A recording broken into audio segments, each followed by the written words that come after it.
Good afternoon. Good afternoon and welcome to the Harvard Graduate School of Education. My name is Fernando Riemers and I'm a member of the faculty here, and I'm also a faculty affiliated to the Advanced Leadership Initiative, which is an inter-university program that is co-sponsoring tonight's event along with the ASQUID Forum. The Advanced Leadership Initiative program is a program that brings to the university individuals who have succeeded in a primary career and who are interested in taking on important, challenging problems in the world and doing something about them. And as part of that program, we organize a series of deep dives where the fellows in this program meet with a variety of entrepreneurs and scholars and so on working on those topics. We are working today and tomorrow on a deep dive on how to close gender inequalities around the world. And so it is fitting that this ASQUID Forum is devoted to the very same question. How do we create educational opportunities for women and men and for women so that we close these gaps around the world? What's going to happen tonight is we're going to hear from two speakers. First, from whom I'm going to introduce in just a moment, Sakena Yacoobi, who's a remarkable social entrepreneur who created opportunities to educate girls and women in Afghanistan at a time when that put her own life at risk, when it was really dangerous to do this, because a lot of people did not believe, including those who were in power, that this should be done. And so she exemplifies the power of ordinary people to change the world. And she's going to talk to us about the work that she did then and that she continues to do now. And I hope she will talk about her next venture, which is to create a university for women in Afghanistan. And then we're going to hear from an entrepreneurial leader of a different kind, Irina Bokova, the Director General of UNESCO, who has worked not only to advance education for girls and women and for all children in that organization, but done a lot of work to bring multiple actors, including members of civil society, to advance education for all. So we're going to hear then from her. And then we're going to hear from two colleagues who are going to join us in this conversation here. Professor Rosebeth Moss-Cantor, the founding director of the Advanced Leadership Program and a professor at the Harvard Business School, and my colleague, Professor Monica Higgins, who is the co-chair of this deep dive that we have planned on how to close gender inequalities, and who's a member of our faculty here, and prior to that was a member of the faculty at the business school, and whose area of work is how do we scale good solutions to important social and educational problems around the world. So that's the game plan for today. Let me just briefly say a word about each of our speakers. First, Sakena Yacoobi. She's the founder of the Afghan Institute for Learning, as well as the PSY Private Hospital in Herat, the PSY Private High Schools in Kabul and Herat in Afghanistan, and a radio station in Herat, Afghanistan, and soon to be the founder of the first university for women in Afghanistan. The institute that she founded, the Afghan Institute of Learning, is an Afghan women-led NGO that she founded in 1995 to provide teacher education to Afghan women, support education for children, and provide health education to women and children. Under her leadership, AIL, not ALI, has established itself as a groundbreaking visionary organization which works at the grassroots level, empowering women and communities to find ways to bring education and health services to women and children. She recently received the WISE Innovation Award in Qatar for her lifelong commitment and for her innovative approaches to educating women. Irina Bokova, who's our next speaker, is the Director General of UNESCO, and she has been the Director General for 2 terms since 2009. And as Director General, she is actively engaged in international efforts to advance gender equality, quality education for all, and to combat terrorist financing by preventing the illicit traffic of cultural goods. She's a leading champion in the fight against racism and anti-Semitism, and she has spearheaded UNESCO's activities on Holocaust remembrance and awareness. She's a leading advocate for ensuring quality education for all and has championed gender equality, making these her own personal priority for the organization. She's also a leading candidate to be Secretary General of the United Nations. So let me now invite Dr. Yacoobi to join us here at the podium and to share her own observations about what it is that ordinary people can do to advance the cause of girls' education.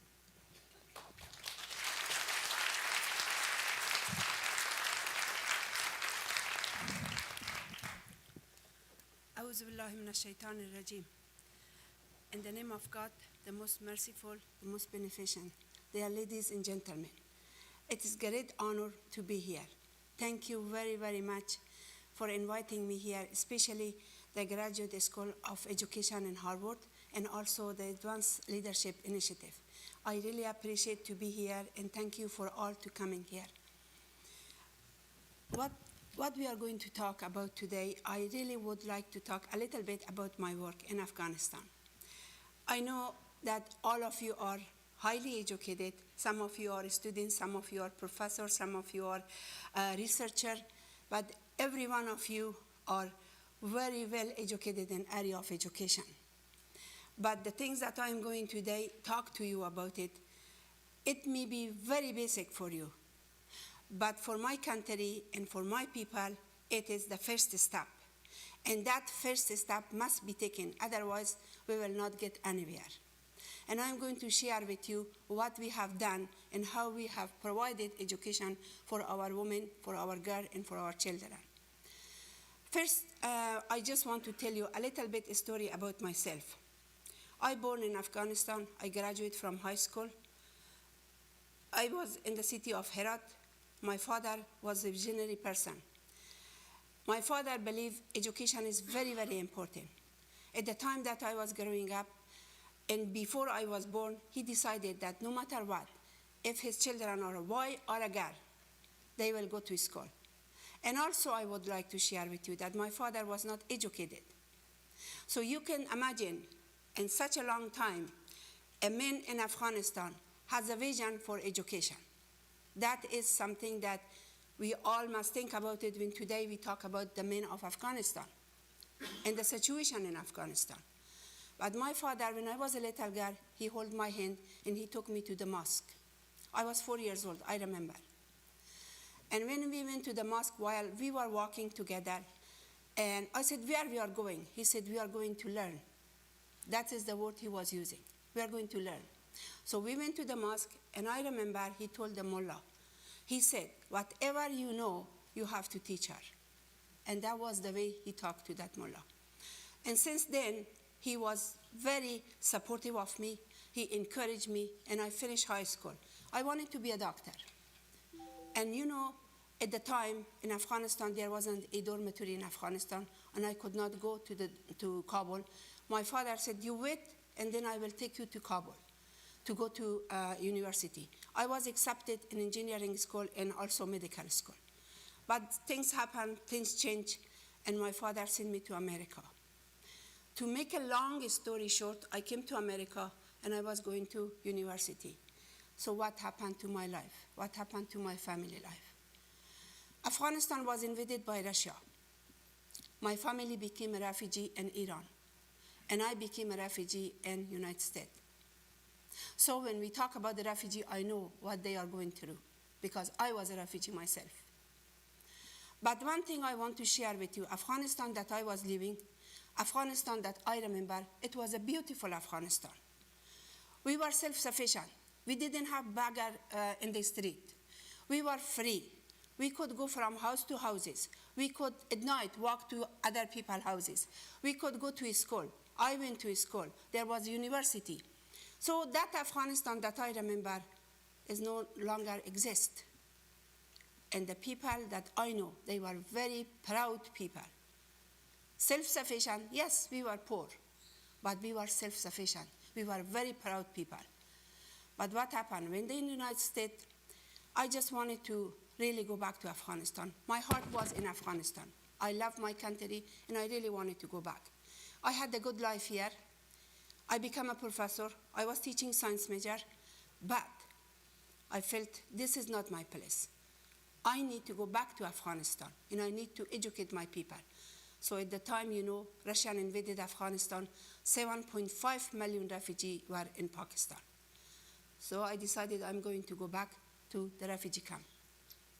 And let me tell you, when I went to that camp, I saw the things that I never, ever could imagine I see. Women, children, they were desperate. They were very submissive. They could not even communicate. They were not proud people that I know. They did not have no resilience. They were really just sitting in a corner doing nothing. There were a lot of widows, a lot of children sitting in the camp and doing nothing. And you know how I feel. I said, what is wrong? What is wrong with our society? What is wrong with these people? Aren't they all the same as me? Don't they have the same right as every other individual? Isn't human right a right for education? Isn't the human right is a right for every individual? Isn't that education the responsibility every individual? This is something that is really bothering me. And I said, I must change these people. I must do something here. But 7 million people there, 7 million. How you are going to be in one individual and trying to bring a change and transformation? What are you going to do? Especially in a country that people anymore, they don't trust each other. They don't trust nobody. Because what happened to the Afghanistan, Russian invaded Afghanistan, they were saying that Russian came and took our country and we are not going to trust anyone. So they were not trusting anyone. And so what was going to change the life of these people? To my knowledge, education changed my life. Education gave me status. Education really helped me to bring my family to America. Education gave me a recognition. And education, for me, was the key issue to help my people. What kind of education? You all are educated people. Education by rote memorization, by stick, that was the education I went through. That's I didn't want for them. I want education with critical thinking. I wanted to develop a methodology that really teach the students how to think, how to ask questions, and how I'm going to do that. Are these people are really ready to accept me as somebody who come from the United States to really teach them how to really read and write and how to think? I have to find a way. And that way was to really build a trust with the community. How I'm going to build a trust with this community? To look into this community and see who is the most trustworthy individual in that community. And you know who was that person? It was a mullah. And you all maybe laugh at me. Says, a mullah teaching in a school, how you could do that? How a mullah with the knowledge that he has, he could teach. But let me tell you, I told him I will train him. And he said, no, I'm not a teacher. But it didn't take one session. Day after day, I went to his compound and his tent and sat and drank tea with him until he accepted my offer to be a teacher. Until he accepted my offer to be a teacher. And you know, once I start training him, in matter of 3 months, I trained 7 people on that compound. His whole entire family. And from one tent sitting as a classroom, start 7 tents inside that compound. And you know, the word spread all around. Everybody was requesting education. Everybody wants to send their children to school. So from one school, from one compound, we went to 27 schools, 15,000 students in 1 year in the refugee camp. And that is something that I am telling you. Thank you. And that was something that it was fantastic. People become alive. People become communicating with each other. But what was the core things that we did? We went after teacher training. We built a teacher training side by side with opening the school. We trained the teacher and then we send them into the school. And the teacher was using the methodology that today in the US you are using. It was a student-centered methodology. It was a participatory methodology. It was a methodology that promoted critical thinking, and that was it. And as a result, the children was learning very fast. While when I was in school, in 4th grade, still you don't know how to read and write. But in this system, in 4 months and a half, everyone know how to read and write. And that was the way we did it. But why is, everybody is asking me, why EIL is so successful? Why you are successful? But you know, my answer is that it's not that I'm successful, it is the people who want from their heart. They are hungry for education. They want to change. They want the transformation. This is one. Second thing is that we took a step, that those steps become like a manual for us. We trust them, they trust us. We choose from the community a teacher that they trusted. We said we do something, we promise, we deliver that things. We didn't do something else. And what the best part of it was that we request community participation. We just didn't hand them this, like this, but we asked community participation.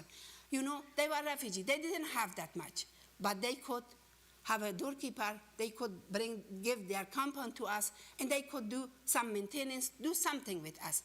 Whatever they could, in kind give, we requested and they provided, and that made them to be part of the program.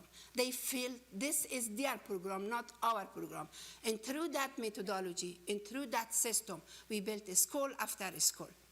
And this happened at the same time. You know, you will say, how those people really allow their children to come to school? And then I want to tell you a story. When I was in Peshawar, Pakistan, one day, I was in my work, and all of a sudden my staff were running to hide. And I asked them, why you are running? They said, the Taliban are on the door. They are coming after us. And everybody was disappeared. And what do you do as a leader? You must take a risk. You must take a risk and be strong and stand up. They told me no. I had a bodyguard. They said, no, you have to get out. I said, no, please, let me go in. And I went and I invited them to come inside. And you know what kind of people they are and what they are doing. And when I invited them, they said, no, they don't want to come. What I'm doing here? They asked me what I'm doing here. I told them, I'm doing nothing. I'm teaching Quran. Don't you want the religion to be known to everyone? And they were like, what? I said, yes, this is a house. We are teaching Quran and we're teaching the meaning of Quran. What are you talking about? And then they said that you are doing something else. I said, yes, health education. Don't you want your wife, your daughter to be healthy? Do they understand about their body, how they get sick, they get cured if they don't have a doctor? And they started speaking Pashto, one to another, and they thought, I don't understand. They said, leave her alone. She is okay. Do you see? That is the way you work. And that's the way we work with those people. And you know, while I was in Pakistan, the news spread all over the place. Inside Afghanistan, people wanted a school. They come, they request a school. And you know at the time, Taliban, how awful they were, still they are, and what they did with the teacher or with the students, they find it out. But what I could do, I should say no. No, I should not say no. I could not say no. I said, yes, we will come in Afghanistan in one condition, that if you cooperate with us, if you protect us, if you give us the teacher from your community, and if you really work with us, that the teacher will be trusted amongst that community. So we negotiate, we had a contract with the family, with the community, and that really helped. So we built a school inside Afghanistan, underground school. Underground school. We provided books, material, supplies, salary. And you know, we had 3,000 students, 80 school during the Taliban. And let me share with you, I made you sad, but let me share with you. Today, those students that they were in the school during the Taliban, they are the ones who are rebuilding Afghanistan right now. They are the ones who are doctor, engineer. They are the ones who are really getting higher education inside Afghanistan. And that's the way we worked.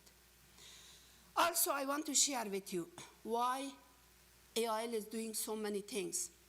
You know, education is something that it's really interrelated to many other fields. And if you really want to really accomplish something, which we wanted to do something to really transform our civil society, because everything was destroyed in Afghanistan. Our educated people, they have been killed or they have been running away. So we start from scratch, from zero ground. So if we want to rebuild Afghanistan, what we should do, how we should do it, we have to really work with the community, after community, to really rebuild this community to be empowered. And to build a community to be empowered, we needed to tackle every issue that is related to education. You know, poverty is related to education. Afghanistan is a poor country. If people do not have a skill, if people do not have education, how they are going to be self-sustainable? Health is also another issue. If we are losing mothers from every direction, we're losing children from every direction. We are one of the second highest country in mortality morbidity rate. What we are going to do? So we need health education. We need to really teach these people how to take care of themselves, how to take care of their hygiene, how to take care of their environment. And not only that, how to really take care of children and take them to the clinic, how to deliver in the clinic. They didn't want to deliver in the clinic. We have to have health education, side by side with education, to try to teach them that if they go to the clinic, if they immunize their children will not die. They will not die with the delivery. So what we try to really build again, clinic after clinic, that the participants come, the people come, and they sit and they went through a lesson plan with health education. What kind of lesson plan? According to their level, according to the level of their knowledge. As they increase learning, we increase our curriculum. But first with basic things, how to take care of yourself, how to take care of your children, how to take care of your environment.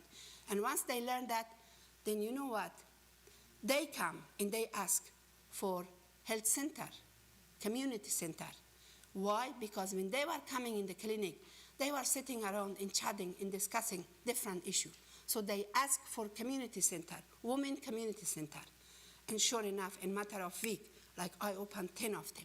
Why? Because I knew that that center is going to be another educational center. Because I knew that once they come, the men also is going to support us. Yes, there is an issue that in Afghanistan, still men are against education. There are some men that are against education, but no, that's not the case.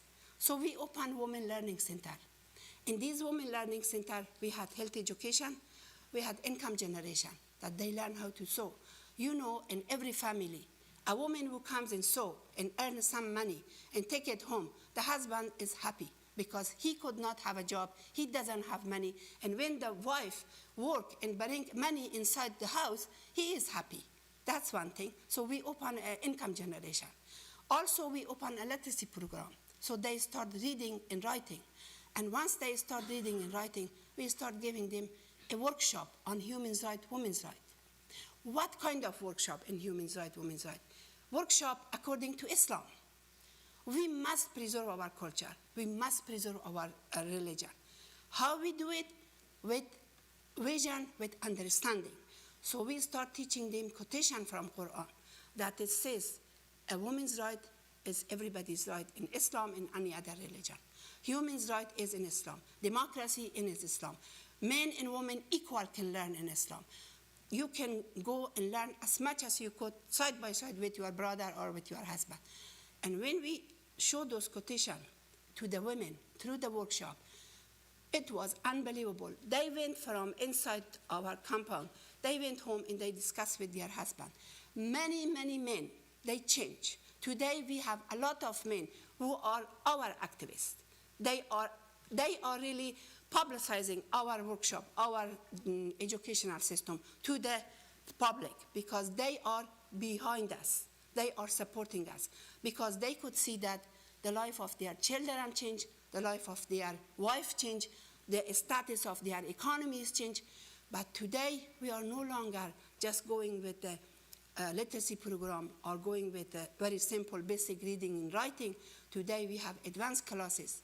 we teach in computer, we teach English, we teach advanced study, and also what we do, we really encourage people for good citizenship with a democracy. We have workshop on good citizenship. And you know, thousands of men and girls come to our compound. They sit in our auditorium, like today you are sitting. They sit in a group. They just request a space, and we give them a space. In that space, they debate, they discuss, they talk. You know, it's unbelievable. Today, EOL has reached 12.5 million people so far, statistically. And continuously, people are asking for help. And continuously, if we have a funding available, we could have thousands of schools and women learning center. We have 42 women learning center. Each women's center run from morning to evening. Each one. And each one has from 600 to 2,500 people in it. And so you could imagine. And every year, we graduate 20,000 students from our program. What kind of graduation? It's not that, say, from first grade to 12th grade. We are graduating people in different level of education. Because somebody comes to just learn how to read and write. Somebody comes to finish 6th grade. Somebody comes to just learn English. Somebody come learn computer. So we have computer lab everywhere. We have an English program in everywhere. We are in 13 provinces of Afghanistan. Let me tell you one thing about the people of Afghanistan. They are really smart. They are intelligent. They are like me and you. There is no difference between those women or any of you. There is no difference between you men or the men of Afghanistan. Yes, we have some problem with some of our men, but all of our men is not like that, barbaric. One of those men, it was my own father at the time that I was growing up. And that should tell you that this is nothing, nonsense for Afghanistan. And today, those men side by side. In my program, right now, my deputy, my coordinator, my manager, they are men. Of course, we have women. We have 80% of our program is all women. But also we have side by side men. Because if we don't really change the mind of the men, how we could be successful with women program? We must look women and men together. We could not separate them. We must train them together. We must provide job together. And we must really have a relationship with both. For example, I want to tell you another story. One time, this is something I shouldn't maybe talk, but I am going to share with you. Yes, it's dangerous, but I'm going to. You know that I was telling you that we do teacher training, a lot of teacher training. So we went village to village, because I really strongly believe that if you have a good teacher, you have a good students, and if you have a good teacher, you keep the students in the classroom. They are not going to run away, because they will be challenging. So one day I was going toward north with my my master teacher trainer, and with 2 bodyguards. We were going toward north in our car, and all of a sudden, in the middle of the road, they blocked my car. There was about 19 young men, dirty young men, that ever you can think of it, and with bear to here, rifle in their shoulder, and the gun in their shoulder, and they stopped the car. And I asked the driver, "What's the problem?" And he said, "I don't know. We have to ask." So my bodyguard stopped and said, "What do you want?" They called my name. They knew me. They knew who I was. They called my name, and they said, "We want her to come down. We want to talk to her." Of course, in the middle, in the car, the master trainer are crying because they have children, young children at home, and they think that this is it. The life is over. Forget it. And I just told them, "Please, quiet. Let's see what's going on. Let me go." First, they didn't let me go. Finally, I pushed the bodyguard, and I went outside. I really did. I pushed him that side, but I was scared. If you think I was not scared, you are making a big mistake. I was shaking like this. I could not really walk outside the car. I held the side of the car because I was shaking so badly. So I got out of the car, and I went, and I said, "What do you want?" You know, bluntly, they told me, "What do you think we want?" I said, "I don't know." They said, "You go every day, and we saw you. We know which village you go, where are you going, which school you are going, and what you are doing for women. How about us? They told me like that. They really said, how about us? And of course, I'm scared. I said, I don't know what to do with you. What do you want me to do? They said, you know what? They said to me, they told me, since we born, we don't know anything else except this gun and killing. That's all we know. But right now, you are helping the women. What about our future? This was 2002, the first year we went inside Afghanistan, openly. And I just said, well, I don't know. They said, don't be worried, we will be here. We will be on the road again and again and again. You go and decide what you are going to do. So, of course, that was a threat. And I didn't know how to respond anymore. I just told the driver, turn around and we go back to the office. And we had seminar was going there. Well, we went to the office, and that happened, that at that moment, look how things work. A donor called me, and she was asking me about a report. And my sound was completely gone. I could not even talk because I was completely losing my voice. And she asked me, Sakena, what is wrong? And I said, nothing. And she said, I know you. I talked to you many, many times. You could not talk. What is wrong with you? And so finally I told her, well, that's happened today. She said, go and tell them that you will help them. See what they want to do. And that was like £1,000,000 out of my shoulder. I take a deep breath because, I knew that my seminar is going on there and these people are waiting here and I could not do anything with these people. And I could not hide all the time. I have to get outside. So next day we didn't go. 3 days later we went. And we went there and tell you one thing, that these people were not in the same area, further distance. They were standing up there on the road. And so I stopped the car. I said, let's go. We go to that mosque. And you remember that I'm talking about mosque. I went back. I took them to the mosque. I had 4 centers in that area. I didn't take them to the center because I didn't know what they are going to do with the women. There are women on that center. So I was really not sure what's going to happen. I take them with me to the mosque. And when they went to the mosque, I said, okay, in one condition I will help you. If whatever I say, you do it. And that happened. They said, definitely. They said, first thing you go and shave and clean and come back here. And they did that. And you know what? I gave them teacher. And today I am going to tell you, and you will be so happy. They are my guide people now. They teach in a school. They teach computer, they teach English, they graduate from 12th grade. They went 2-3 grades in 1 year. And they are good citizens today. They are good citizens today. And you know that what education does to you. My point is that in Afghanistan, we need to empower women, empower men. We need to provide skill training. Also, one thing that we find out that how we are going to bring peace in Afghanistan, not by gun, by tank, by war. The only way that solution for Afghanistan or any part of the world is through education. You educate the people, you really solve the problem of ignorance. You solve the problem of poverty. You solve the problem of disease. You solve the problem of infrastructure. You need to educate the civil society that they will be good citizens and they behave good and the whole world be free of them. Because if today those people are knocking our door, tomorrow they will be knocking your door. Never separate yourself. The whole wide world is in trouble today because ignorant people are over there. They are not enemy for Afghanistan alone. They are enemy of the world. That's the way they are. So what we should do, we should really educate the civil society, and also a country that has been into conflict, a country that has been into war, they lost everything. They forgot who they are.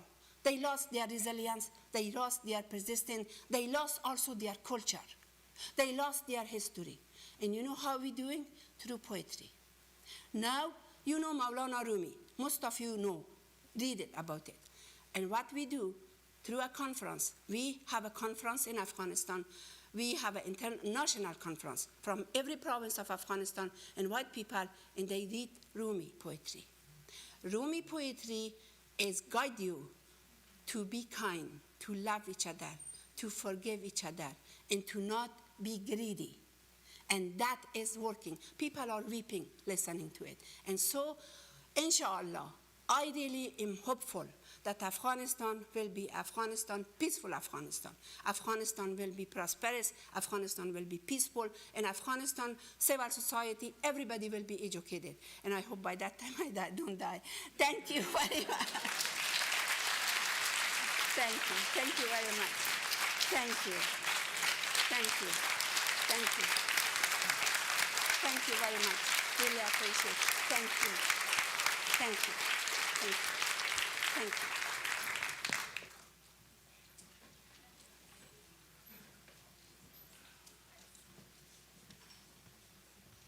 Thank you, Sakena, for a wonderful testimony of the power of ordinary people to truly improve the world.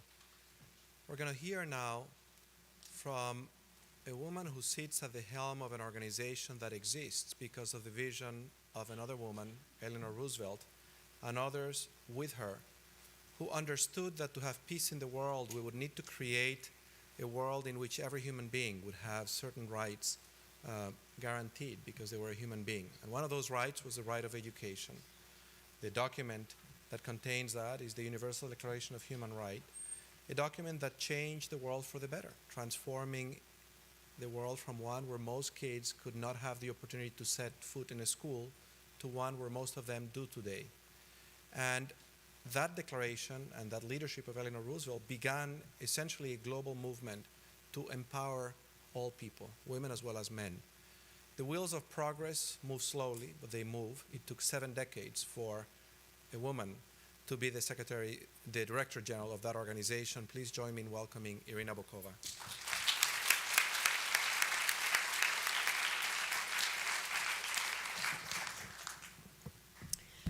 Thank you very much, Professor Amos, dear Fernando, Professor Cantor, Professor Higgins, dear Sakena.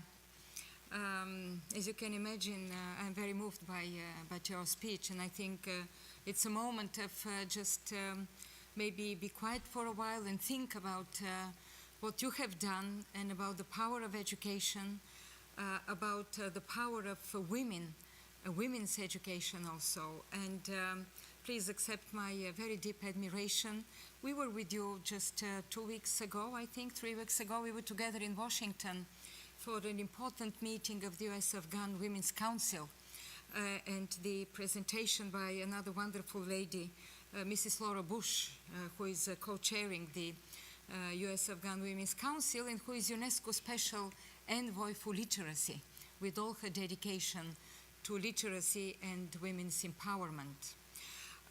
As Professor Amos just said, I'm very happy, very honored, and I would say very humble to speak up after you, because you are the one who make daily, who change lives on a daily basis of thousands of women, and please accept once again my very deep admiration. I think what you said expresses the power of education, and also an education that goes beyond nowadays, I believe, simply knowing to write and read. You did mention about education that is transforming lives, that is bringing income to the people, that education that makes people healthier, families, that decreases child mortality. And I would say that nowadays, we at UNESCO, when we were working with our partners and the United Nations system, international community globally, to bring education on the forefront of the international political agenda with the Sustainable Development Goals and, as we call it, Agenda 2030 now. We have gathered evidence, we have made a huge advocacy in order to show that without education, there cannot be sustainable development. Because we know that nowadays education is probably the most cross-cutting objective of the Agenda 2030. And when we speak about education and of gender equality, of women's empowerment, goals number 4 and 5, I think these are the two goals that really have to take the central stage of all the efforts of sustainable development. Now, we know that since the year 2000, with the Millennium Development Goals, when UNESCO launched Education for All movement, we say movement because it was indeed a global movement for education, we have made big strides. We know that if at the beginning of the year 2000 there were more than 110 million children out of school, now they decreased by half. It doesn't mean that we are happy that 58 million children are out of school, but we see a big drive and a tendency there. And there is a lot of unfinished business that we have to take on board when we speak about Agenda 2030. Out of these 58 million children, 32 are girls. And only 60% of countries have achieved gender parity in primary education. Almost the same number is on the secondary education. 32, a bit more, million girls are out of school, secondary education. We know that girls drop more than boys in between primary and secondary education. We know that only 38% of the countries globally have achieved gender parity in secondary education.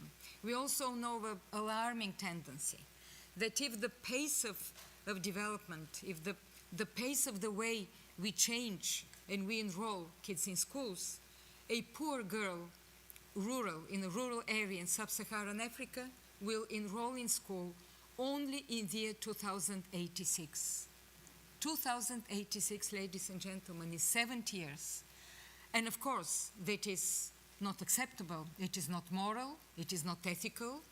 And I would say that it is a threat to development everywhere in the world.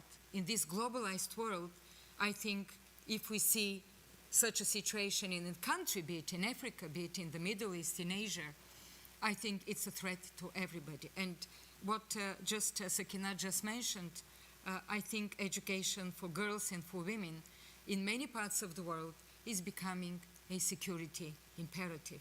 So education nowadays is part of the security agenda, of the peace agenda in many parts of the world. This is how we at UNESCO see development.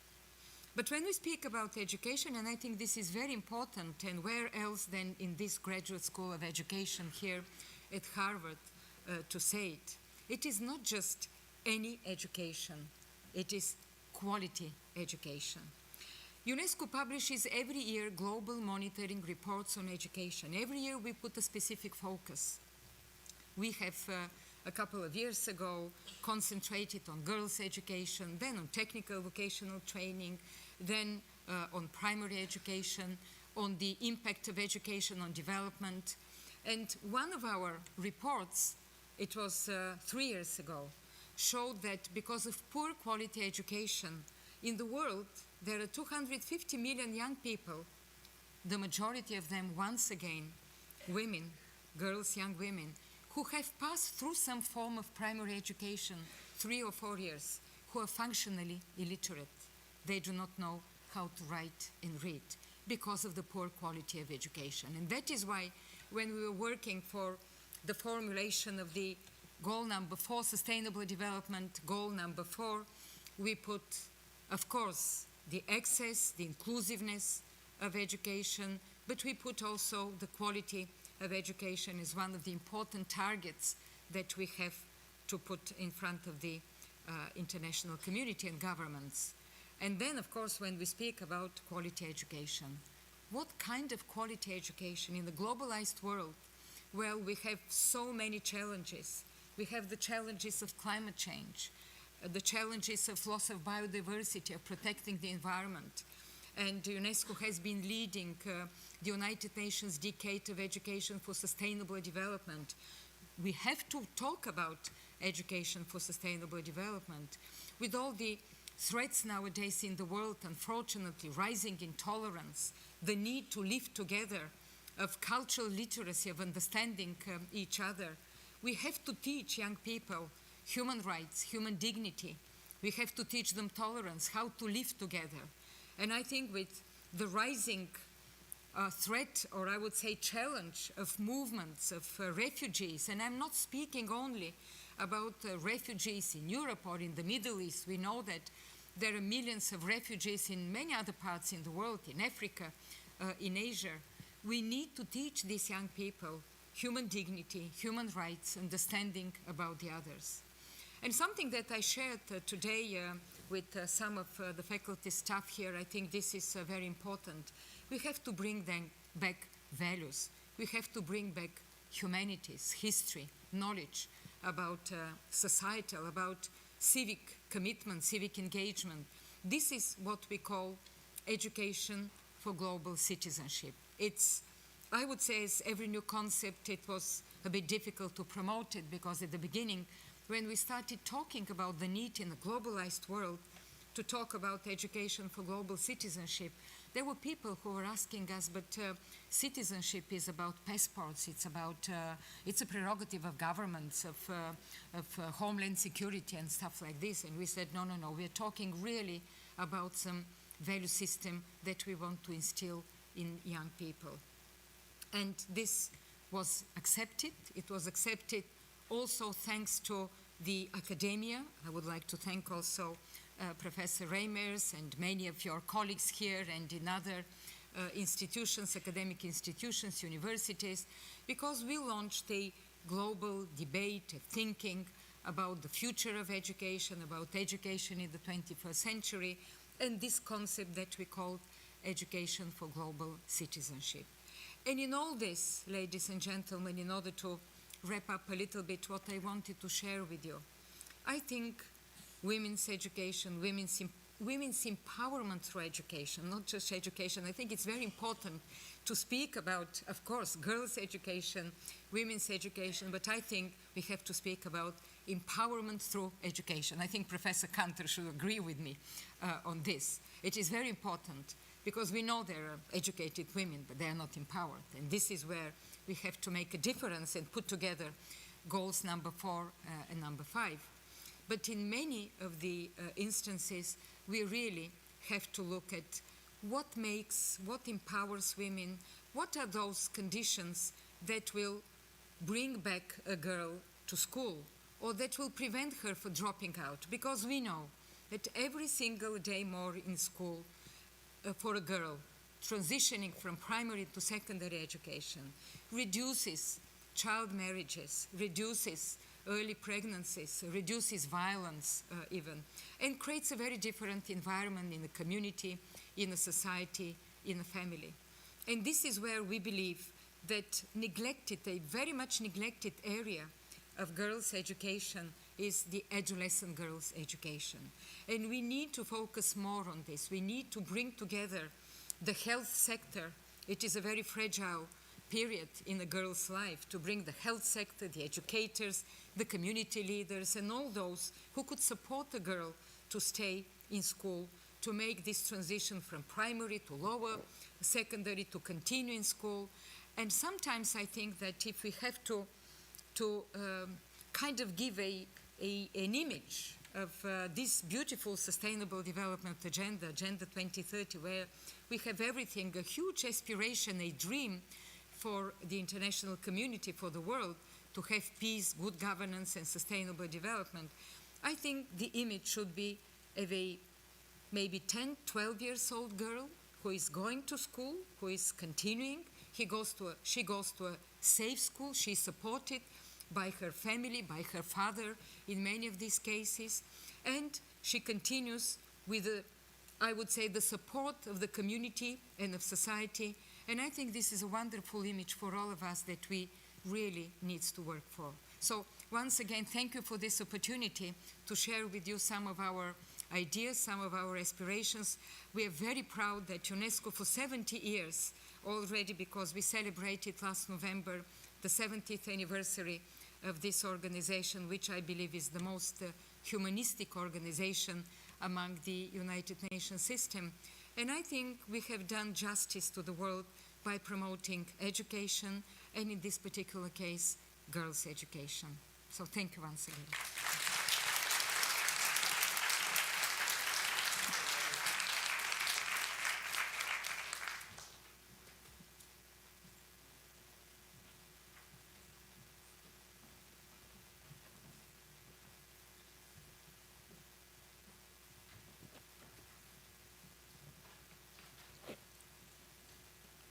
thank you for these wonderful remarks. I'd like to invite my colleagues, Monica Higgins and Rosbeth Moss-Cantor, to react a little bit to what we've heard and then maybe begin a dialogue with you. Okay, thank you. Well, first of all, thank you very much, Saeed, and thank you, Ms. Bakova. I had the great privilege of being on the stage when the U.S. Secretary of State addressed UNESCO for the first time in many years, and it was very inspiring because it was about your empowerment agenda, empowerment of women. This was so inspiring to hear about what you've done, and not as an ordinary individual, Fernando, I said as an extraordinary individual. And I keep wondering why we can't have not only more social entrepreneurs, that's very important, but have more governments who recognize the importance of these investments and have the international community support it. We do know that the data are out there that countries that invest in education for women are more prosperous countries. It's hard to know what the correlation is, what the it's a correlation, it's not necessarily causality, but in fact, all those benefits of education that you began to talk about, health, peace, citizenship, ability to work are all very important. So I'm pausing, as you said we should pause and think about this, about how important the agenda is, but it's not an agenda for just one gender. It's an agenda that changes families and households. One of the things that U.S. Secretary of State had been championing seemed very simple for the developing world, for rural areas, but turned out to be very profound. It was clean cook stoves, that so many lives are lost, women's lives are lost because of cooking on open fires. And it's not only the lives lost, it turns out that that's more lives lost than to the infectious diseases. But it's also that nobody can do anything else if they don't have modern facilities. It means that the children in the family and the mother in the family are spending their time gathering wood and preparing meals. There's no time for anything else. So I want to see this issue of education and getting kids into school connected to the other structural issues of communities that will help create livelihoods, free up time, because education is seen in some countries as a luxury, particularly in rural areas. And so I want to know how you think about overcoming that barrier in some families where they want the children to stop school, including the boys, because they need the hands on the farm. They need the agricultural labor. And there are countries in Latin America where the education minister had said in recent years, well, we don't need better education because our children don't go to school after the age of 11 because they're working with the family on the farm. And that's boys as well as girls.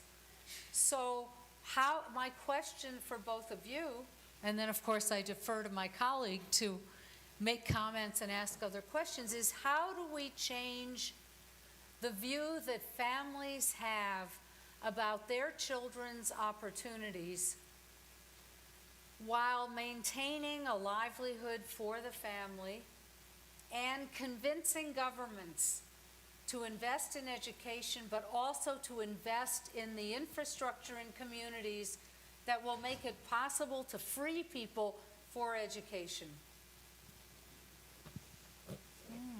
Well, I maybe, or Professor Higgins, if you want to say something, or I could react immediately. You should, if you want to react. I think this is a very important question, but let me say that Agenda 2030 shifted for the first time I would say the commitment of governments from a primary education to having kids in schools for 9 to 10 years. It's a commitment of all governments to ensure primary and secondary education. And it is not imposed on them. They own this agenda. We have to hold them accountable. Whether we do that, we may help them. In some cases, it's by incentives. In rural areas, there is a lot of need for incentives to continue so that kids continue in schools. In other areas, it's about giving them more skills, some technical skills to make them more useful to their communities, to their society. So I think there are different techniques, but the most important is that for the first time, governments committed to primary and secondary education. It was not an easy, I would say, agenda to be adopted, but it was important that this is already part of a compact, because Agenda 2030 is a part of a global compact that governments already adopted. So they have this responsibility, and we have to hold them responsible. Civil society has to hold them responsible. Everybody has to reach out to them, and they say, you have this obligation to do. There were governments who did not want, who said, we cannot ensure this. We cannot ensure that all kids continue with the secondary education because it requires investment and this and that, or because for the same reasons. We don't want because they do not need to go to school. But this was the most important. And the second is that for the first time also, we obliged and governments committed to have at least between 4 and 6% of their national budgets for education. For some countries it's insufficient because they have small, I would say, budgets. Some countries allocate 20 to 30% of their budget for education, and still this is not sufficient without an international aid. But I would say that we're speaking a lot about Africa, about the least developed countries. Let us not forget that some of the middle-income countries have the biggest inequalities and a huge percentage of kids that are not going to school, and disparities also in this area. And these are countries that can afford to make a much more elaborate policy in terms of education. So I think there is a framework to work. I don't say it's easy, I don't say that it's done, but there is a different shift in mentality in order to solve some of these issues. Sakena? I really would like to say a few things about this issue. First of all, when I was in Pakistan, everybody was saying that the primary education is enough for the refugee. We are not going to go after the secondary. And I was the only one that constantly, meeting after meeting, going and emphasizing that secondary education is important. We have to have primary, secondary education. So, but right now in Afghanistan, I am talking from my own country. I really wish that our government allocated some percentage of the finance to education, much more than what they did. I think that we, as she said, right now in every nation, they're supposed to send their children from primary to secondary. But one thing that there are some governments that still, they are holding back with the budget. They are not giving enough money to education. Every other department get their funding, but not the Department of Education. So I hope, and I am wishing that some government really wake up to realize that education is the key issue to solving all other problem in the country. So they should allocate more money to education. And you said something that how the village, they want their children to stay in their home because they stop them from going to school. But I think, again, there is an innovation way to really, the government can provide some kind of service for those families that they can send their children to school. First of all, they should have in every village a school. There are villages that they don't have a school. Still, there are many, many villages that the children could not go to school because the school is far distance away. So security-wise, they could not send their children to school. Also, financially, as you said, they have to work with the family because they should support the family, and they could not go to school. So if there are some incentive from the government to those families that it can really give to the family that the children can go to school, that will be. Or have some skill training in the school, that while they are learning, which EOL is going to do that, inshallah. We want to train the children in school. While they are learning, they also earn some income. For example, we have an orphanage. We have 400 children in orphanage. When we took over that orphanage, the children did not know anything. They didn't know how to read and write, and they didn't know behavior. They were grabbing things, stealing things. So we brought them there. But what we did, we put them in the classroom. We gave them a teacher, but at the same time, we give them a school. We give them missionary. We give them farming. We give them a teacher to really work with them. And now those children are also earning some money for themselves, but they are orphans, they are earning money for themselves. But if the village, we can do the same thing, it will really help. But children must go in all ages, they must go to school, because that's very, very important, and we have to hold the government responsible to really help in that issue. Because without government, also as a civil society, as a non-profit organization, one organization or 10 organization, or UN by itself, we could not do. The government of that country is responsible for that. Oh my goodness. Thank you. So inspiring. So, you know, just listening to both of you, I so appreciate you both being here. Maybe just a couple of comments and then a question I think that might be applicable to both of you. So, Sakena, your story is so inspiring, and I think I heard somebody whisper behind me, that's leadership. And we think about, you know, training leaders who are going to make a difference in the world through education here. And I was just thinking about how much courage, truly, that's you know, that's clearly within you, and somehow you were able to, you know, infect others, if you will, to kind of bring about such tremendous change in such a short period of time, and really thought about it as kind of entrepreneurial leadership, if I could use that term. I know I have some students in the room here who might know that I teach about entrepreneurship, but you are an entrepreneurial leader, and yeah, no denying it.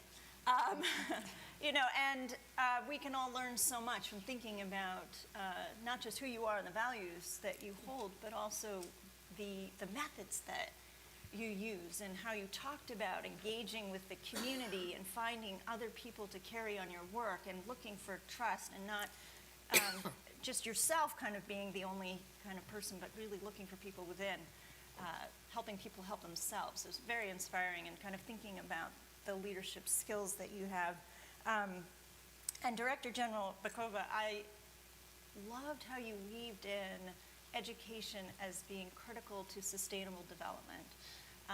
And this kind of, you know, seeing education and for women, but also for men, as being critical, but also building in the other side, which is not just empowerment, and you talked about that, but also accountability. And that's a really tricky balance, to empower people, right, but at the same time to hold them accountable.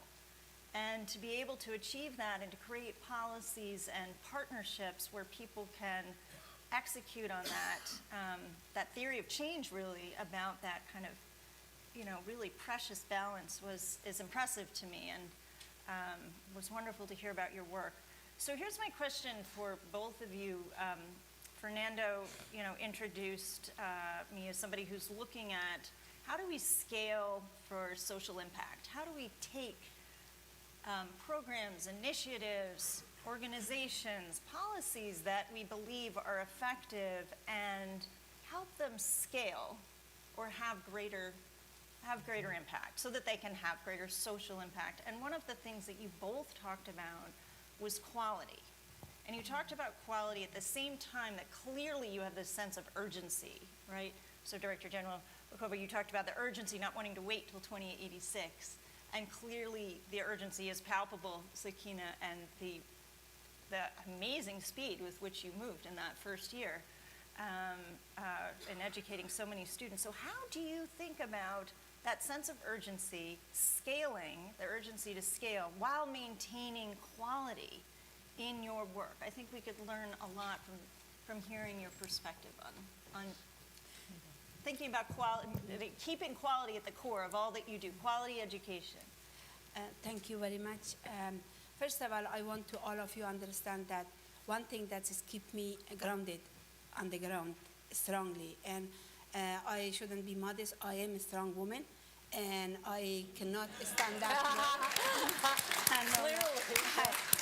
I could not understand no answer. Is my belief in my religion. I am a Muslim, I'm a strong Muslim, and I believe in my religion, and I believe that all my work is grounded to my religion. This is first thing. Second thing, I really believe that when you listen to the people, really listen to them, as a leader, as a director, or whoever you are thinking, if you listen to them and request their listen to them what they are requesting and implement what they want. For example, when I go to a village, before they ask me a women's center or ask me a school, they ask me a clinic. So what I do, first I build a clinic for them instead of building a school. I know my intention is to build a school, but I really listen to them, and they all want me to have a clinic. So I built a clinic. But also, when I build the clinic, I don't tell them that I will have all the doctor, all the nurses, all the medicine, everything they want is going to be there. The beginning, face to face, I tell them, that much I can provide for you. Mm-hmm. And that much I will provide for them right there on the spot. So they trust me, they know that what I said, I deliver. It's not that I promise and I go mañana, 2 years, 3 years from now, I will come and bring them something. No, not that one with AIL. That's one issue. Second issue, if you are really working with the people, you live with the people, like the people, you are a role model for them. They follow you. You said about entrepreneur, yeah, and leadership. Yes, I am a social entrepreneur. I have 3-4 awards on entrepreneur because I am entrepreneur. I take risk, and I feel that this is right now we have a need in Afghanistan to rebuild our country and empower our people, men and women, children, everybody. So we teach leadership in the classroom. Everyone can be a leader. It's not only leadership to you be a president of this company or president of that company. Every single person is a leader. And we try to emphasize that. And we, as a woman, as a mother, they are a leader, who they are organize their family. So we discuss this in the community, and everybody is really after doing something for themselves, not to hand out. And that is one concept that I am really against it, and that made AOL successful. We really ask people to participate with us. And when they participate, they appreciate. Also quality. Every people, doesn't make difference. Where are you coming from? People are intelligent, we should give them credit, and we should appreciate them. When we provide them quality, they understand the difference between quality and not quality. And when they see quality, sure enough, there is 15 other schools who give $50 a month, they give them uniform, they give this and that, but they are all pouring, coming here and sitting on the floor and studying here. And that's the difference. So, great, thank you. Thank you. Yeah. Both of you have highlighted that education and empowerment are not necessarily the same thing. Education can be empowering, but it can also be disempowering. And the difference is all about who is that teacher, who is that person who is engaging in the conversations. So we're talking about 60 million people around the world, about 60 million teachers, most of them women, who are the linchpin of whether education is going to be empowering.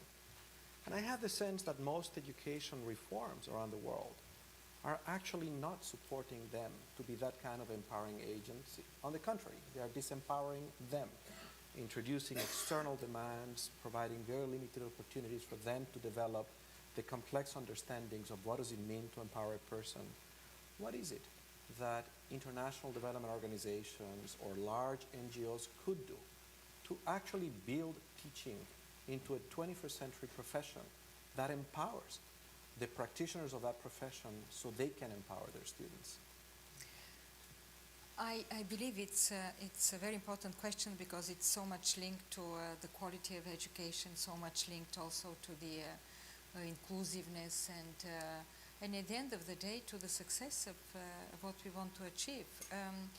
On one side, I think in many cases the role of a teacher, the status of a teacher has been degrading in many societies. I think we have to bring back the teacher, the respect for the teacher, the importance of a teacher. Of course, we know that there are many new technologies nowadays in the world, and we advocate open educational resources.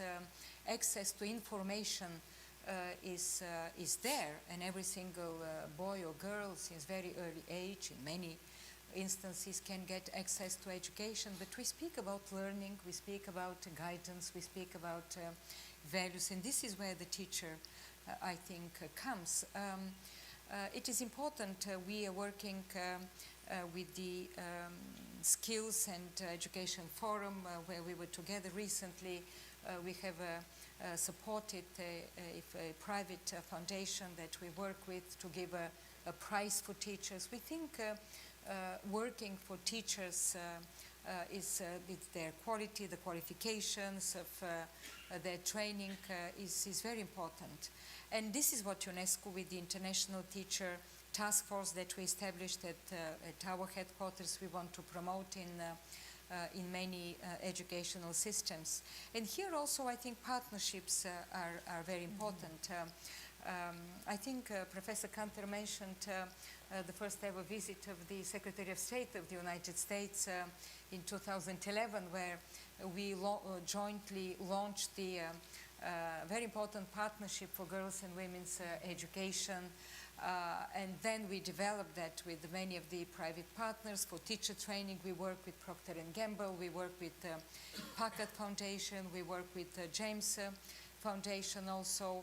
We work with Intel. We created a joint platform for teacher training.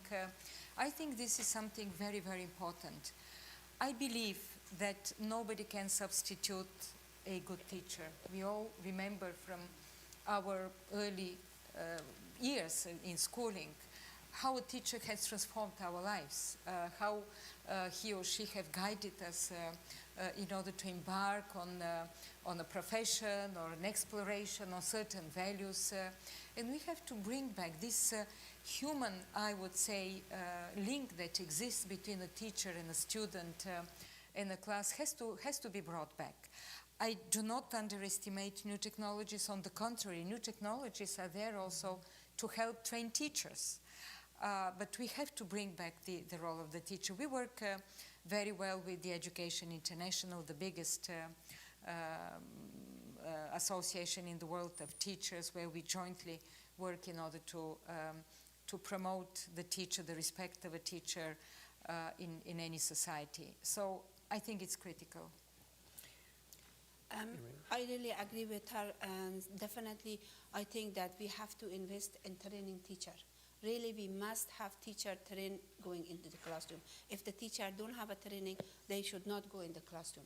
And second things, I really believe that we should promote the teacher's work, because the teacher in many countries, they don't get a good salary, especially in my country. Sometimes it takes 2 to 3 months, they don't get their salary because they don't have the money for them. So how could that teacher can go in the classroom and freely teach, and with all her thought and mind and body stand up in the class and teach for the students, because she or he is worried about how he or she is going to put the bread on the table for these 2 months and 3 months that she didn't have a salary. So I think that is very important. Also, I think that a teacher should have some kind of promotion that bring competition between the teacher, that whoever is a good teacher, they should have some kind of a promotion, and that it's bring a competition between the teacher, and then the best teacher will perform the best, and that is also is going to be a way to really help. And I really believe that. And again, I go back to the government. The government has to really help the teacher association. The teacher must make a teacher association. For my country, we don't have a teacher association. So it's important to have a teacher association, that they come and they sit together and they have meeting together and they gain knowledge from each other, and they support each other, and the government should support them. As one NGO or as a UN, we could not do that. And also depend on the community. Make sure that the community really behind that teacher, support that teacher, that then the trust is going on and the children will learn better. and make safe environment for the teacher. That a teacher who was walking to the school and he or she will be kidnapped or be killed or thrown acid on his face, she is not going to be a good teacher. And the teacher who really need to be in the classroom, run away from the country, will not stay there. So we need to really make a safe environment for the teacher also that will be able to teach. We're going to continue. May I make one more comment? Thank you. So thank you for that and for the discussion of teachers. Thinking about the general empowerment issue and whether girls stay in school. So the conditions are different around the world because in the U.S. we actually have a boy problem because boys don't stay in school. Girls do stay in school and tend to get more education. That doesn't mean they hold all the leadership positions in society, but they do get more education. But in those countries where they don't, then the reasons girls may not be in school are things that can be addressed by the kinds of partnerships you talked about. Right. And I think that's very important to think about. Many of these partnerships we would not see in a refugee camp, but maybe we will. The business partnerships you talked about, there are things that companies can do within their own areas of competence and expertise that can help girls stay in school. So, or help with issues like teenage pregnancy. So, I'm thinking back to some of the people we mutually know.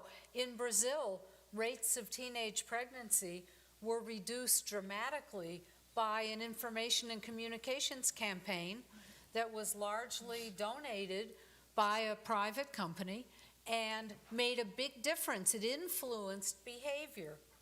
In West Africa, Procter & Gamble has done some things that I think are stunning, because one of the reasons adolescent girls don't stay in school, and it's not something we talk about often, especially when being taped, but they often don't stay in school because of the physiological changes they're going through, because they have their menstrual period.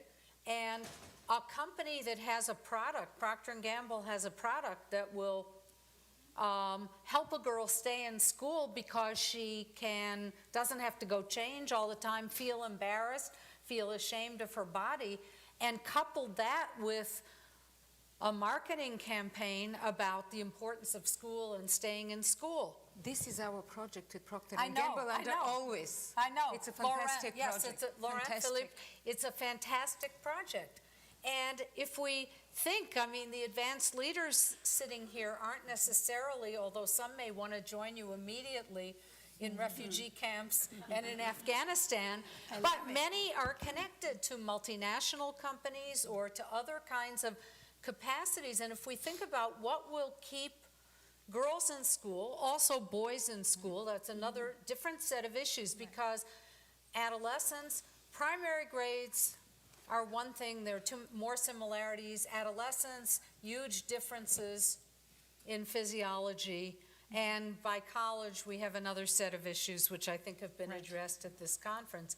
But I think these partnerships that you have fostered have enormous potential for reaching every country and making a big difference. Wonderful. We're going to continue momentarily. At this moment, I would like for us to thank Madame Bokova. She does need to catch an airplane and has to leave right now, but thank you very much.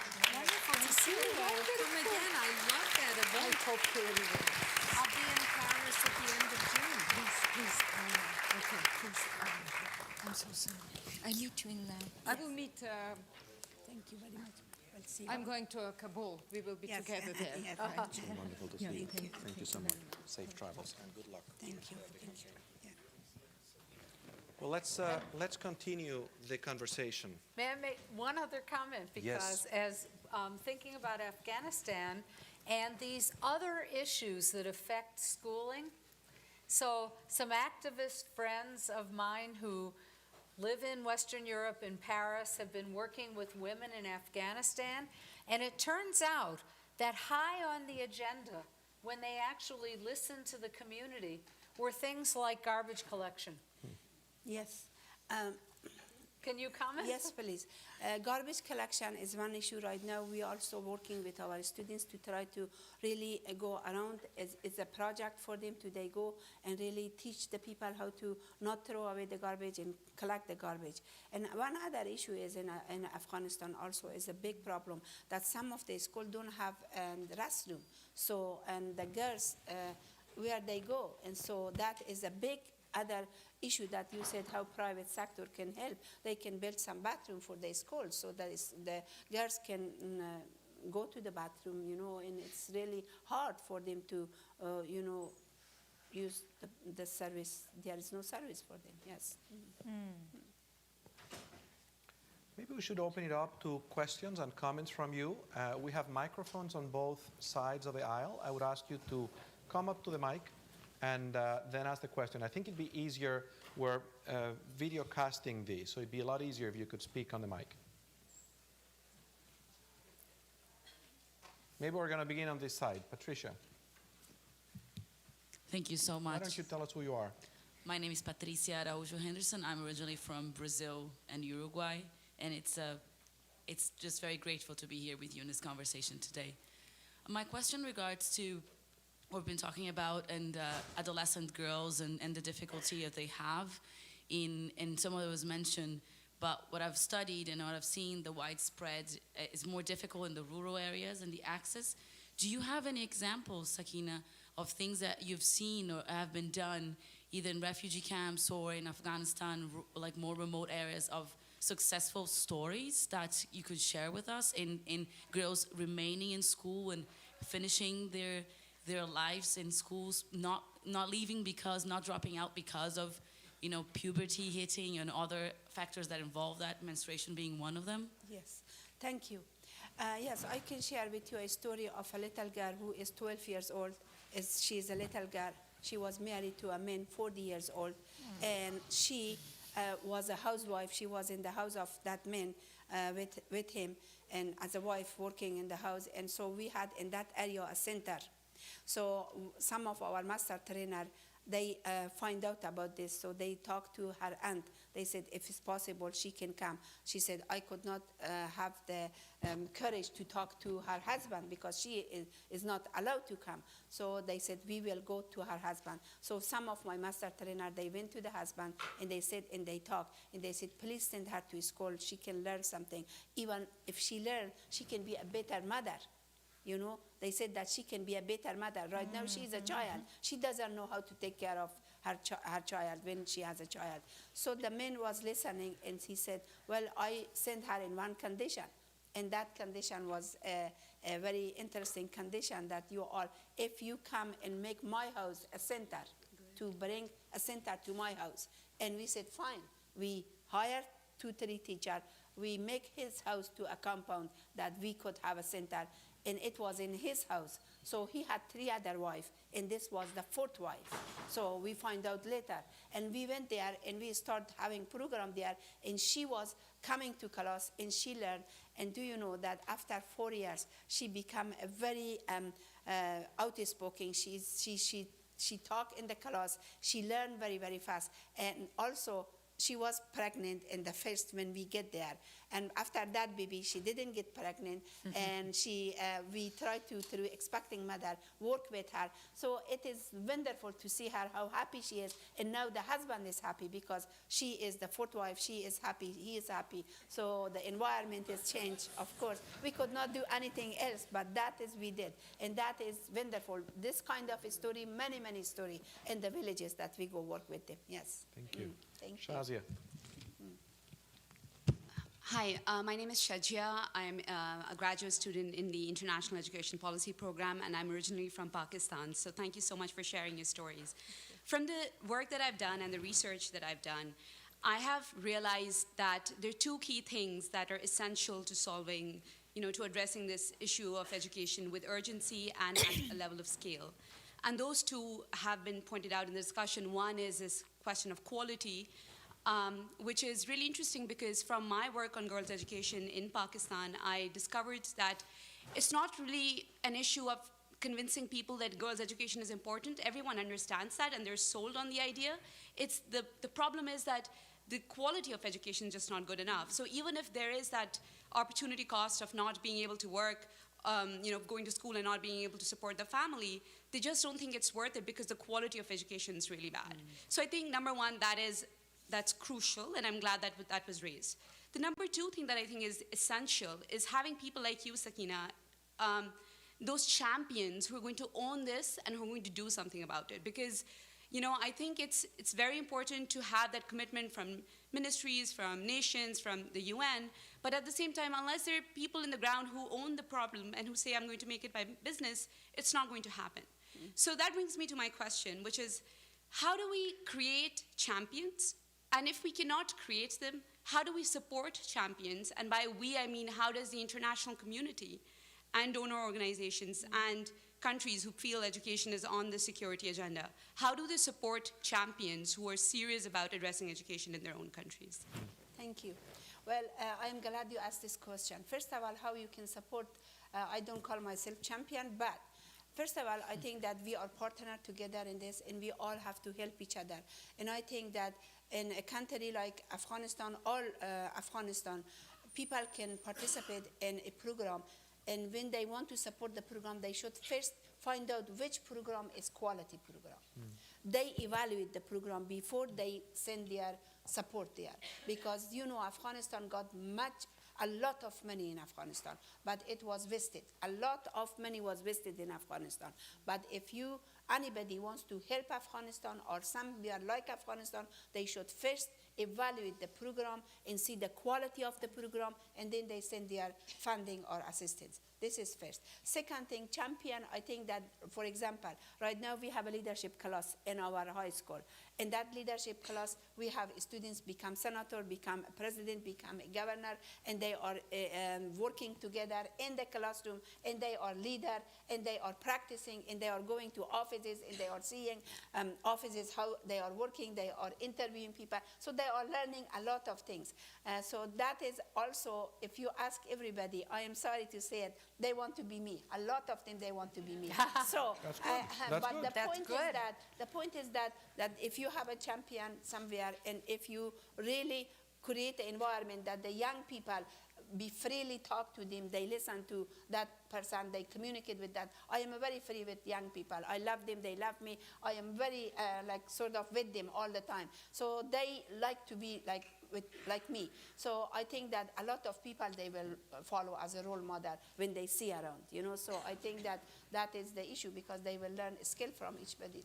Let me ask Rosbeth and Monica, because leadership education is your life's work, to comment on this question. How do we create champions like Sakena? Tell her story. And also, I think that was a very good question, and the person who asked it is obviously already a champion. Yes. Convening, talking, speaking, telling the story, showing that it's possible. You create a movement. Get other people to join. If it's quiet and no one knows about it, nothing happens, so you make noise. Well, it's interesting because I think, clearly you're a champion, and we've been talking about your amazing ability to partner with other folks and to engage the community. So sometimes these challenges seem so daunting if you think it's just me, myself, and I going after them, and I can hear that kind of in your voice a little bit. But the recognition that there are people who feel the same way as you, and maybe they're not exercising their voice right now. But if you start talking about it, you start realizing you're not alone, and you start gaining some of that momentum that Rosabeth was talking about, and you start gaining some of that confidence too. And we've been talking about self-efficacy, some of us today, and the importance of that, and feeling like, and just as you used to convince people that having a school is important, you started with a clinic, we have to do that ourselves in our own careers, as starting with one step and getting some momentum, feeling that confidence, building our own kind of, personal network of support, and I mean instrumental as well as psychosocial support. And that will enable you to take the next step. And then, of course, role models and getting people together and building that momentum and feeling that sense of progress. Everybody needs to feel appreciated, yes, but they need to feel a sense of progress, I think. And I was thinking about the process that you went through, which is very much kind of, you're a risk taker for sure, but you're a calculated risk taker.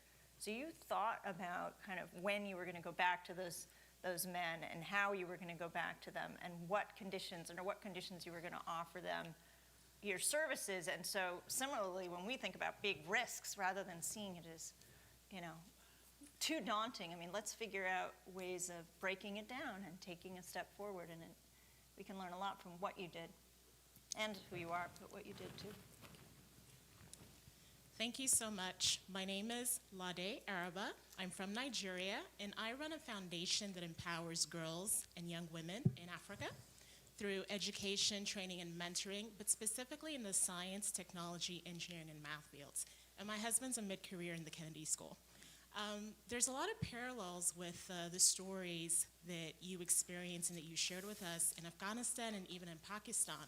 Last year, we started working in northern Nigeria, which is predominantly Muslim, where you've had insurgency and terrorism, a group called Boko Haram, which tries to prevent education of any sort, but especially for girls and women.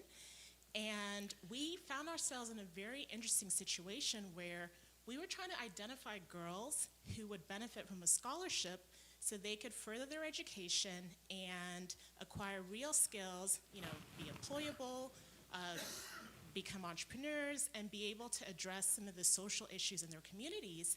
And it was quite difficult to find girls to want to sign up, even though they were capable. So I'll give you an example. During one of our interviews, we identified this girl who was quite brilliant. She did really well in school up until a certain point, and there was a lot of pressure on her to get married and have babies. If you go to high school, the expectation is you're going to get a husband and start a family. And she had a desire to go to school, but she was told, you can go, but only so far. Now, we thought that she could actually become a doctor. And she had talked about the fact that women didn't really have access to healthcare services, and even when they did, because it's a very conservative society, that they felt embarrassed going to the OBGYN because they were all men. And we told her, well, you've identified an issue. You could actually be a leader in trying to overcome this. And she started to cower because we use the word leader. In her community, a girl who tries to stand out, to be outspoken, is actually in real physical danger. And we have another student who's 22, and she managed to get away from an arranged marriage. So the point I'm trying to say is, I'd like to learn from your experiences, especially in northern Nigeria, where, there is a lot of, there's a number of constraints that are religious and cultural, and unfortunately, the men may not be as open as they are in Afghanistan to wanting to empower their daughters and wives and sisters in this manner. So we find ourselves in a very difficult, challenging situation because even when girls are able to access the opportunities that we're trying to create for them, the society sort of stifles them. So I'd love to hear your thoughts on Sakena, how any we advice? can address this. Thank you. First of all, I think that your society is not different than my society. Yes, we have a lot of positive things, and I'm talking, it's not that we accomplish all the things all inside the country. We have still a long way to go. That is one solution. The other one that I really think that if you want something, you will go after it. I believe in that with all my heart. If that girl wants to really get education, she will get education. But how much she wants it, it depends on her. That's also one thing that I really try to encourage my staff, my students, everybody to say, you can be anything you want to, if you want to, no matter how much people. In the morning, we get up and go to the program. We don't know if by the night we will be back home or not. That is the risk we take. Really, that dangerous. The children are coming to school. They don't know if they will see their parents or not. Sometimes I was in the classroom trying to observe the classes. Some kids just pushing me, what do you want? And I want your phone. Can I call my mommy because I don't know if my mommy is going to be alive? Can you imagine that a child sitting in the classroom and feeling that way? That is the risk. We all taking the risk, but we have to really be serious about what we want to do it. And that's, I think, in Afghanistan, men and women become very strong because they have to say no to those things and stand up for it, not to say behind the wall and say no. And that is happening to Afghanistan. Everybody become very strong and standing up on their word, and they are really fighting it by just being there. Zura. Yeah, thank you. Thank you. I'm a doctoral student here at the Graduate School of Education, and I'm also studying Afghanistan and community-based schools in Afghanistan, so it's a pleasure to hear your story, Dr. Yacoobi. As you mentioned, the international community is heavily invested and involved in education in Afghanistan, so my question is, what are the biggest misconceptions that the international community has about Afghanistan, and how does it affect educational progress? Thank you for this question. And if it was right now, she was sitting beside me, I might be not answering you the way I want to answer. Okay, I am sorry. Because I love her. She is doing a wonderful job. But the point, international community. My point is that, the needs is in the country. The people of that country know the needs. Somebody else, outsider, could not come and really fulfill that needs. And also somebody else bringing a program and implemented it in Afghanistan, and they are not asking the community which way you want and how do you want. It's not going to work. For example, I have been educated here, right, in this country. I could not take the education part that I got from here, take it to Afghanistan and implement it in Afghanistan. I have to bend it somewhere. I have to change it. I have to create a curriculum that it fits my people. For example, during the Taliban, I was teaching the underground school. There was students from 1st grade to 8th grade sitting in the same classroom. There is no way that I could take a curriculum of 1st grade, 2nd grade, and do. I have to create a multi-grade system curriculum that they teach each other. The teacher is directing them, and that was not easy to do it. It takes time, but you have to be able to create an environment that people can be part of it. International community, they come and they really spend a lot of money. First of all, when they come and they see my office and do go to see somebody else's office and see the classroom, it's so different. That the people are not feeling good, They said, see, you have what kind of car you are driving, what kind of office do you have, and what kind of classroom you are providing for me. See, that's what I'm saying. It doesn't fit. You have to bring a balance. Always you have to have a balance. Balancing is not for example, the teacher salary compared to somebody who is administrator, it's like here into here. So the teacher are not teaching from their heart, really. They are not applying themselves. So you must really look at the community, survey the community, see their need. According to their need, you provide for them. Of course, we need all kinds of export from every other country, because now we don't have anybody. But when they come, they have to train our people.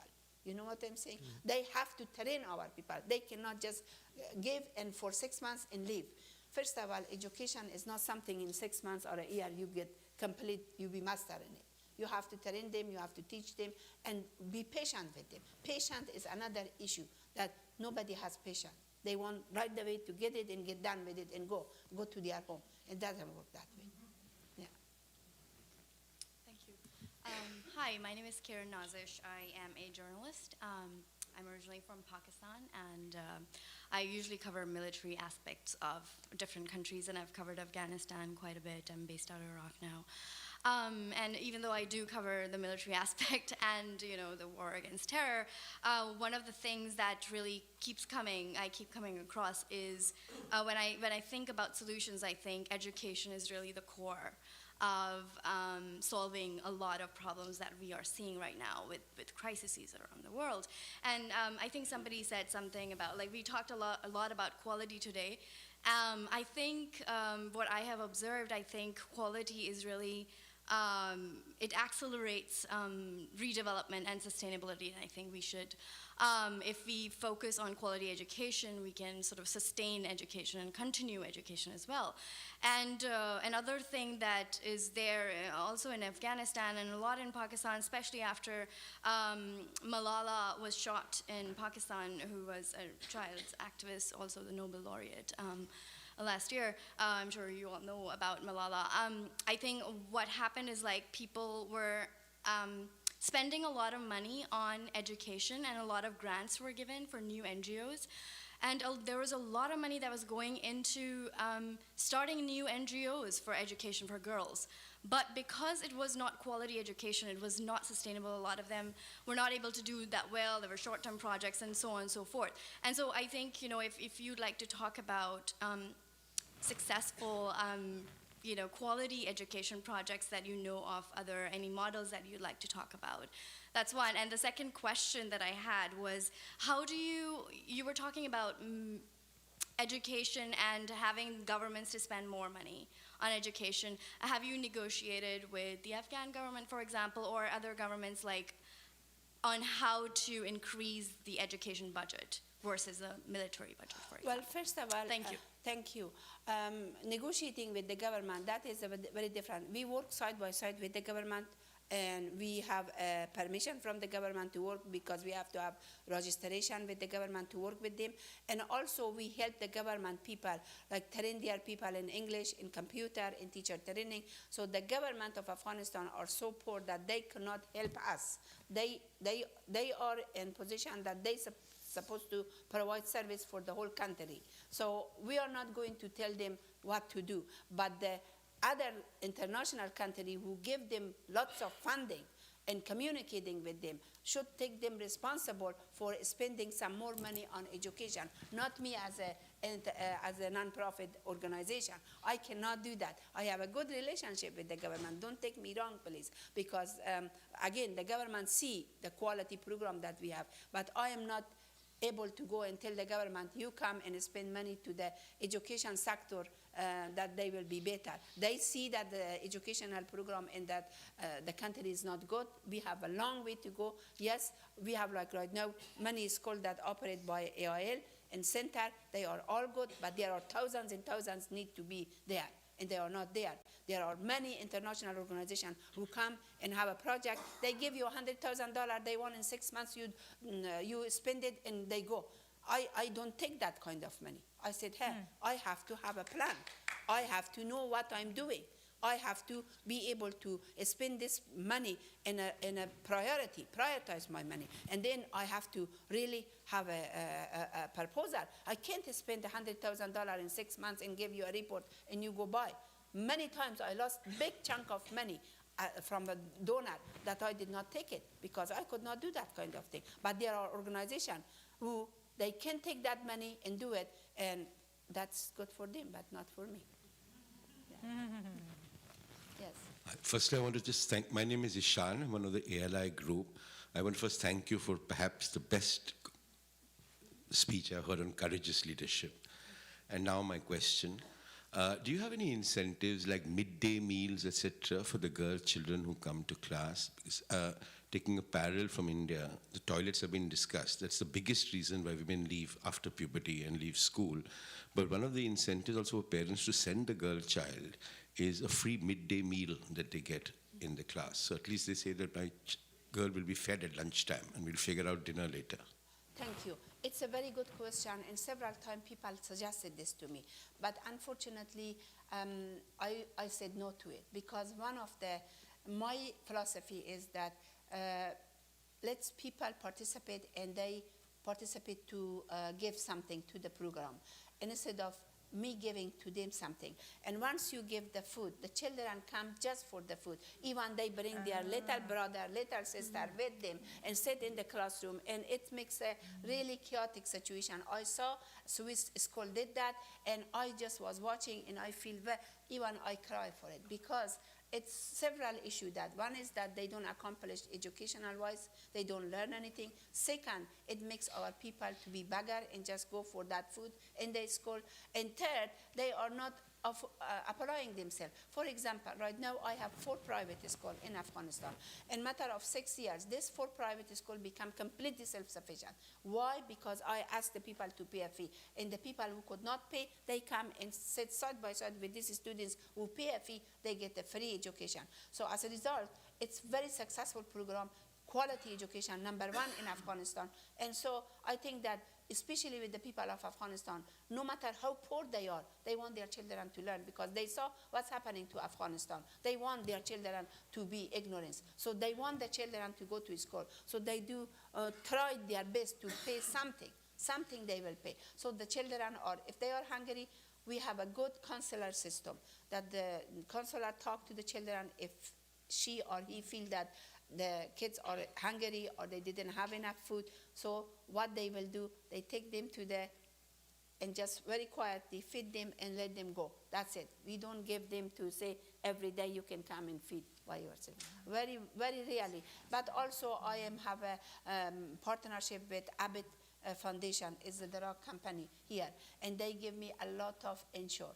Ensure is something that I just gave a bottle to the kids and he drink and he is just alive again. So millions of dollars of Ensure, I took it to Afghanistan and I gave those things to them. Yeah. You know, Sakena, one of the things I admire as I hear you speak is that not only are you clearly a courageous leader, but you are a person who has taken the time to think through what works, what doesn't. And it is your knowledge grounded in your experience that really develops these very strong views. So this combination of, on the one hand, listening, but on the other hand, not being willing to do everything and knowing what you have to say no, makes you, I think, a very exceptional leader, a good example for all of us. Nina. Dr. Yacoobi, I was very touched by not only your inspirational story, but your commitment to your country, your selfless commitment. I was also struck by your story that you said you were leading a rather comfortable life here as a student or after you were educated and then chose to go back, no less, to a refugee camp. In the many countries I've worked in, conflict-affected countries, one of the dilemmas is, as you know well, that many nationals go abroad and get educated and they don't come back. And for very obvious reasons, the salary disparity, the conditions, etc. And that's a big brain loss. It's in every country I've worked.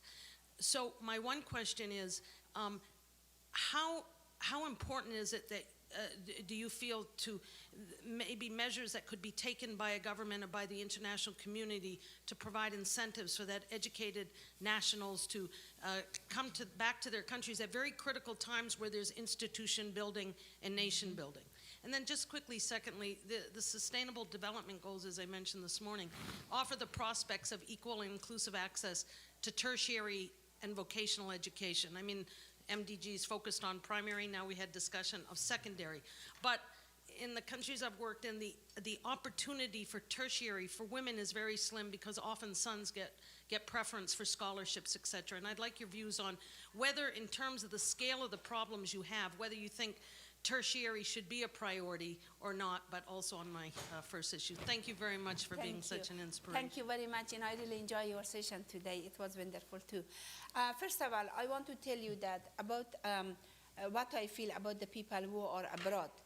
First of all, I'm just going to tell you, and I'm going to go in Arkansas because there is going to be a meeting for the Fulbright students, and I am the speaker. And the first thing I'm going to talk about it, if you are going to be a Fulbright student and you are going to take that money and you are going to take that scholarship, and you are the one who are funded these people, you better make sure these people will go back to Afghanistan because we really need people who are abroad getting education to come and put their due, give their due to the country because we really need them. This is one thing. Second thing, for your information, the government send the people in here in this country and give them full scholarship and they disappear. I set up University of Pacific in my honor. They give a scholarship for 80 students. Each year, each student $260,000 award. They can go for a scholarship on my, honorary things. So what I said in one condition I accepted. They said what? They said the students, I choose it. I told them that.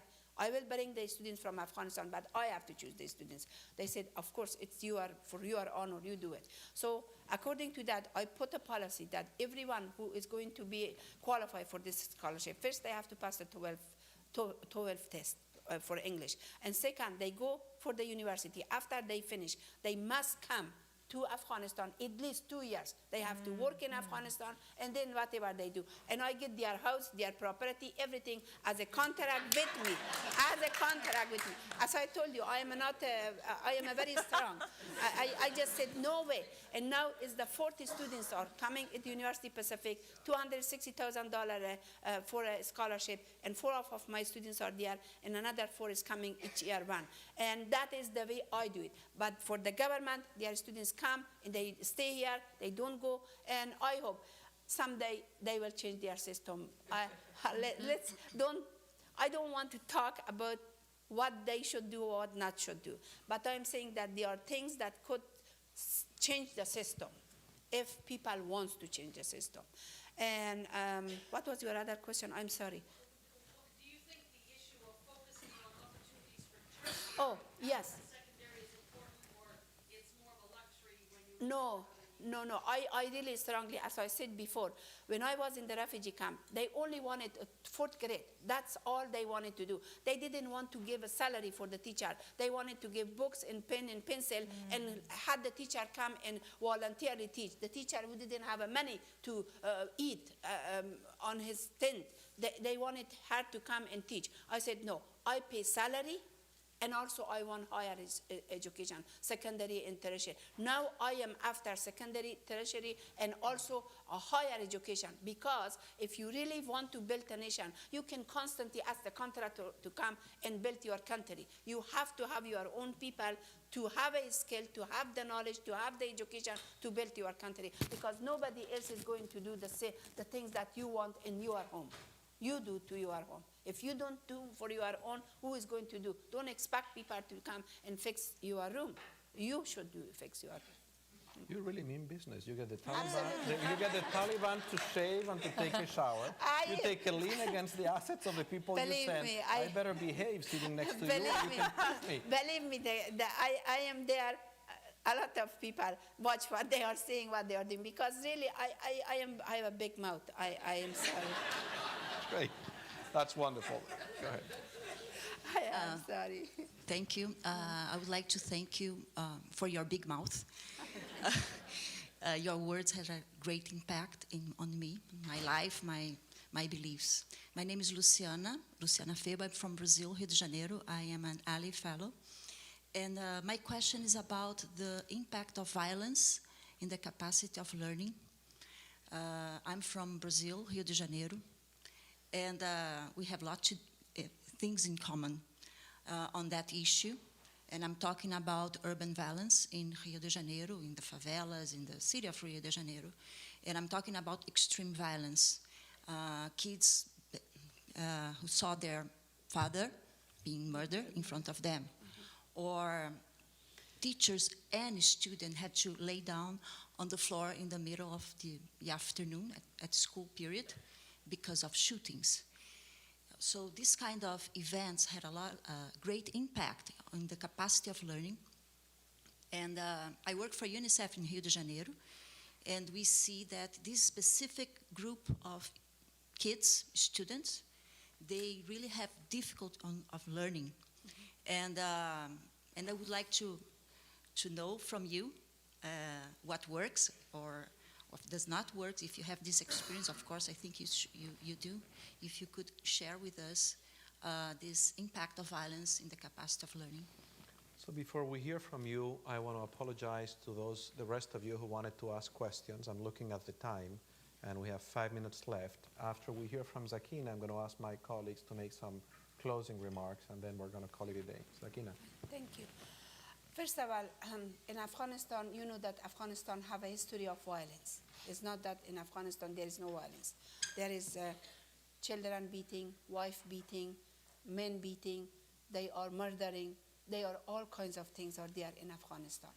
What AIL is doing to try to really change this environment, change this mentality, trying to teach them through a workshop. We have a workshop called Violence Against Women, Violence Against Children, Rights of Children. We have all kinds of workshops. In this workshop, we ask people to come, and we don't really ask them. We announce that we have this workshop, and people come.